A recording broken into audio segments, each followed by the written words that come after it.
I love you I love you I love you तो बहुत comment में लिखत हो भैया, ज्यादा न लिखो। ही आई लव यू काहे वेस्ट किया हो, ये कितना पवित्र अर्थ है।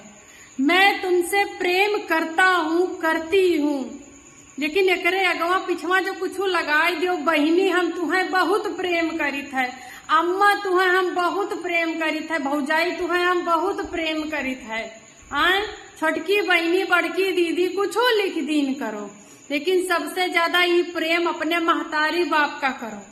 वही करेजवा में ढाई ले है भैया, चाहे कतनो बिगड़ा होबो तुम, लेकिन तब वो करेजवा समझ लो महतारी बाप का। तो वैसे आदमी उनका ऋण तो जीवन में नहीं चुकाई पैबो, लेकिन कम से कम उन्हें थोड़ा बहुत प्रेम दे दिन करो। हम मैं का करबो प्रेम दे का, हम तो प्रेम दिए वाले बहुत जने हैं। हाँ, हमार मातारी बाप, हमार भाई भौजाई, हमार पति देव, हमार बच्चे लड़के, जितना नात रिश्ते